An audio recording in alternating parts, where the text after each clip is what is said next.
Okay, welcome back to the Success, Money, Marriage podcast. I'm Steve Siebold. I'm Dawn Siebold. And today we're going to talk a little bit about the Johnny Depp, Amber Heard trial and decision. So that's good, because this has been a big thing for like the last 6 weeks. It's just they just What's got the good that it's decision. over, and what's up with the helmet? Like, That's why. That's why I'm wearing the helmet, because I knew you were going to, because we started talking about Amber Heard. For those of you who are just listening, he has this motorcycle helmet on. Oh. And do you want to describe? Right. Yeah, do you want to describe for those people that are just listening why you're wearing? Yeah, because we're talking about, Amber Heard and Johnny Depp were like this high, toxicity relationship, and so I thought I might want to protect myself just in case you go on the other side of the argument and you start getting vient like All right, Amber. that's smart. That's very smart. Yeah, that's a good move. That's a good move. No, keep it on. Should I keep it on? I would keep it on. Well, I would too. I'm taking it off, but I'm trusting you. After 38 years, hopefully I can trust. Yeah, see, stop hitting me. I'm going to sue you for $50 million. Go ahead. Yeah. We have 50 See how that million? worked out for Amber. Yeah, no. Wow. What a trial. I mean, neither one of them looked good. I mean, it was awful. I thought, it was entertainment. I honestly thought halfway through they're doing this on purpose, that this is just pure entertainment. Yeah. Now she owes $10 million. I don't think she has the money from what they're saying, but now she's going to appeal it. Yeah, okay. But I mean, overall, what do you think about the issue of her being able to just blatantly go out and say he was abusive when they couldn't prove any of that to be true? Well, she wrote it in the Washington Post, but she didn't name him. But of course, she implied, that it was. Well, he's the one in jail. I mean, he was the one in the trial. Yeah. Well, he actually sued her. Right. For $50 million, and she countersued for $100 million. I'm not sure how that works, but pick a number. They just, and the reason we're bringing this up is obviously it's a current thing right this particular second, depending on when you're listening to podcasts or watching the podcast. But I think there's some lessons to be learned, especially if you're in business, with your partner. And I think the first one I would think was. Don't air your dirty laundry, especially to the world. But I mean, most of us don't have their kind of audience, obviously. But, don't air your dirty. I mean, they just look like two stupid rich people. Right. That can't get their act together. They got more money than God. Right. They have more opportunity than God. She's gorgeous. He's a good looking guy. Boy, she's okay. I wouldn't say she's gorgeous. Amber Heard.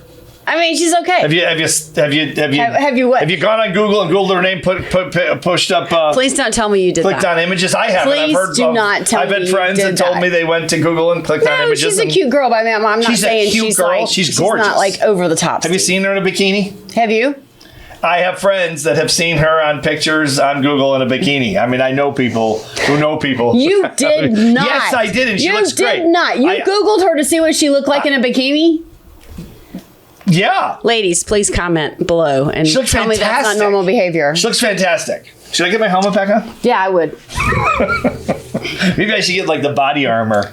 That would do the whole thing if I were you. You scare me a little bit. You scare me a little bit. No, but I mean, I agree. And I think that there's several times when you're in business with your partner and things haven't been going well, or you get an argument. And there's been several times you and I have had to show up in public and we've just gotten, and we're in a fight in the hotel room, or we don't agree. But as soon as we reach the public eye in our, in our little world, we turn that off, we turn the charm on, and we don't let anyone see behind that. But imagine being as famous as these two people. Like literally the whole, relatively the whole world, the whole, I guess, Western world, or I'm not sure. But I mean, a lot of people, probably 1 billion people probably saw that crazy or heard about that crazy trial. And you just look like two stupid, overprivileged people that have more opportunity. The people would die for the kind of opportunities these people have. And they're talking about his yacht and her this and their that and their movie stars and their TV. It's like you want to throw up and go, just shut up and be happy. And if you can't get along, maybe don't, print it in the Washington Post as an op-ed,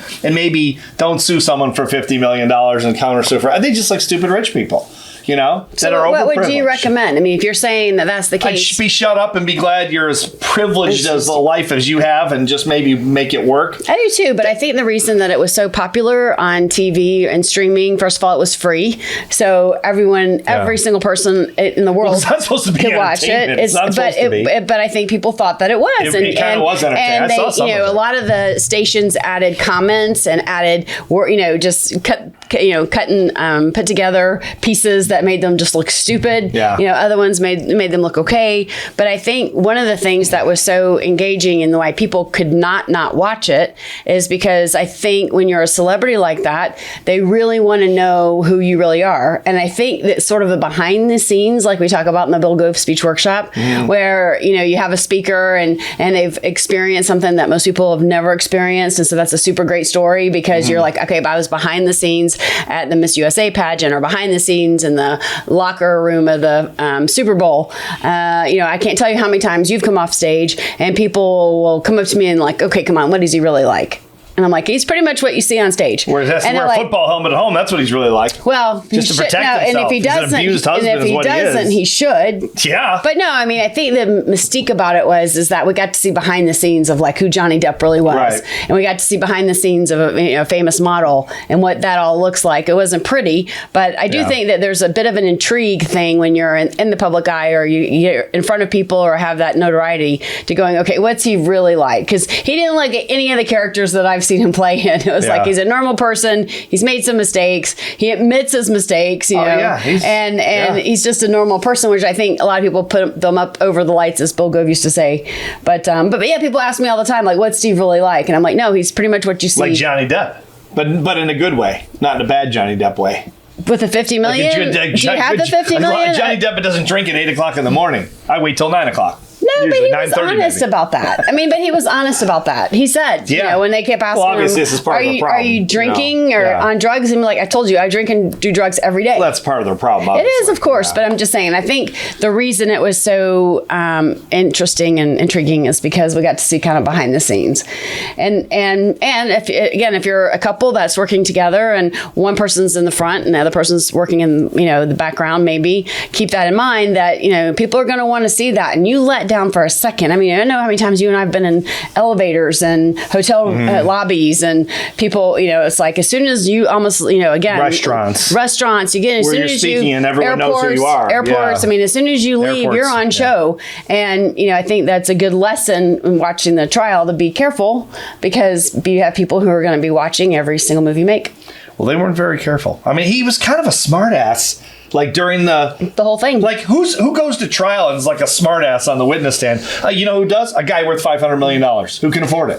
Because he could have lost it and it would have just been fine. I mean, he wouldn't have. I probably wouldn't been mad, but and I think that people know that, and it's interesting to see that. But like it's like you're watching. It was almost like you're watching a movie. That's what it looked like a show. No one jokes around in front of a judge. You have to be out of or a jury. You got to be out of your mind. And he was doing that, and he got away with it somehow. It came off maybe as charming. He is an actor. And she came off as a liar. Well, he is an actor. And he's good, too. He's a good actor, I think. I think what he did was pretty much. Honestly, maybe he's that good of an actor. I think what we saw is really who he was. Is he good? Do you think he's a good-looking guy? I don't. You don't? I don't. Most women, you think?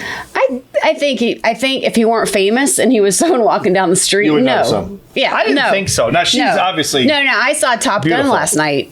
And he's a good-looking guy. All right. I mean, if we want to move on to... Let's not move on to Top Gun yet. Okay. Tom Cruise, we could talk about him all day. No, not talking about Tom Cruise. Let's stay focused on... Yeah, no, I think if he weren't famous and worth hundreds of millions of dollars, I don't think people would think it was that attractive. Did you go to Google and do images for Tom Cruise in a bikini?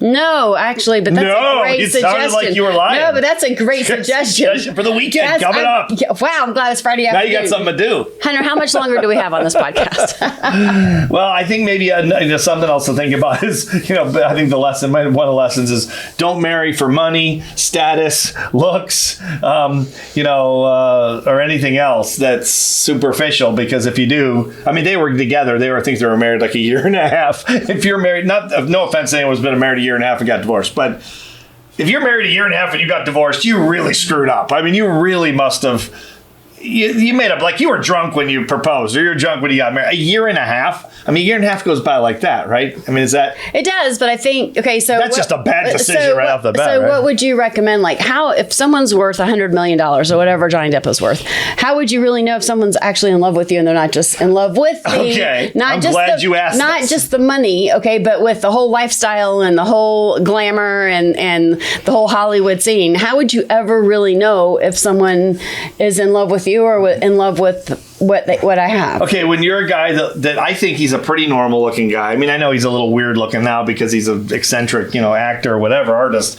But I think probably he's a pretty normal looking guy. And when a woman that's 25 years or whatever she is younger than you, that's a bikini model, wants to marry you, I'm thinking it's probably not because it's love. Now, maybe I'm sounding cynical here, but I'm pretty sure it's for the other stuff, not for his charming good looks and everything they have in common, because he is literally a generation older than her. And if I sound jealous, it's because I am.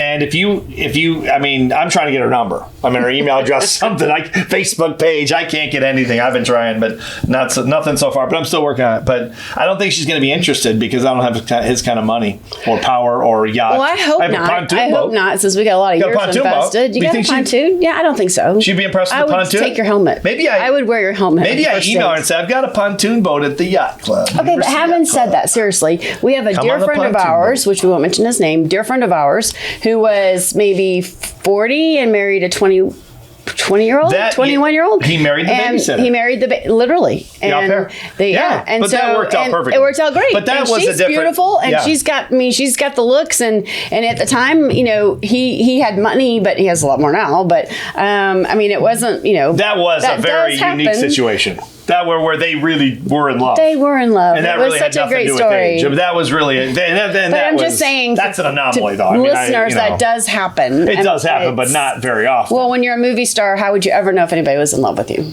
I think that's probably one of the reasons so many of them get divorced so many times is because you don't. I mean, but you got to kind of assume that if a bikini model 25 years younger is in love with you or she wants to marry you, it's probably not because you're, George Clooney.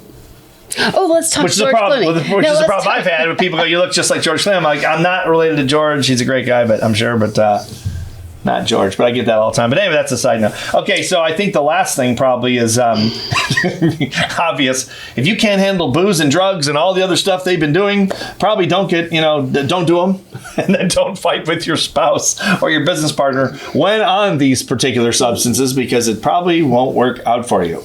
Well, yeah, and I think another point that I would like to make, that is, he was doing all of this before they got married. And so if you're considering going into business or partnershiping with your spouse, chances are that if they've done it before you into that relationship, or they, even if you're not even going to business, just either just going into business or just marrying them, not even have to do both, chances are, and there are some exceptions, but chances are they're going to continue. Everything the person does that you marry, when you marry them or date them, gets worse. You can just assume. No, I'm not being funny here. I mean, I really believe that everything you're going to see. It gets worse. It gets no. Let me explain. What I'm saying is get your helmet. When you get when you're dating someone, you're seeing the brochure of that person, or the website, you might say, or the funnel, the sales funnel. And we want to get into modern terms here. Russell Brunson would love that one. But you're seeing the best of the person. It's only going to get worse. I'm not saying the marriage is going to get worse or the relationship. I'm just saying that you're about to see them for who they really are. Because when you live with someone, I'm not saying it's bad. I'm just saying you see the person as they really are. And none of us can stand up to how we present ourselves one night a week when you date, or 2 nights a week, whenever you go out and date someone. When you're dating someone, you're at your best. I mean, if it's a woman, you got your makeup on, you get your hair done, you get your nails done. And then when you live with someone, you see them when they don't have any of this stuff done. And when when the guy doesn't clean up his mess, or, whatever our faults are along the way. So if you can't if it's questionable with that person when you're dating them, you need to run the other way, or get a motorcycle helmet or a football helmet like mine, because you're in for a rough ride. And I would get a motorcycle and just leave. Just get the motorcycle and the helmet and while the helmet's on, just get on the bike and go. Well. Yeah, you might as well. No, I think you're exactly right. I think that, you know, again, if there's signs of things that are going to be difficult to work with or be married to in the beginning, they're not going to get any better. So I should have seen the signs. You know what? The people usually don't change. And you know, again, we talked about the 10 things. People usually don't change. They do every now and then, but you know, if that's something that's going to be hard to put up with, drinking at 10 o'clock every morning would be a difficult thing for me. So yeah, you're about 11 o'clock with beer when we go to lunch sometimes on the weekends. Okay, let's rephrase. 11 o'clock, you'll put down a beer, and you maybe too. Okay, did y'all notice? Let's not go too wait a second. First of all, we're working on the weekends. He's like, you're very difficult when you drink at 11, 12 o'clock on the weekends. Most people take off on the weekends, just so you know. That's a thing? Wait a minute. We're in business for ourselves. There is no, what do you mean off? What taking? I don't understand what you mean by that exactly. Yeah. But just to sum up this, seriously, I do think you have to be careful when you're in partners and you're married to someone of airing that information to the general public. If it's not in your best interest, I'd be careful doing that. All right. Well, so on a serious note, my last question is, now that I watched the trial and I've gone to Google and seen Amber in a bikini, I'm kind of love struck. I don't know what to do with it. I can't sleep at night. I'm sweating a lot when I see her pictures.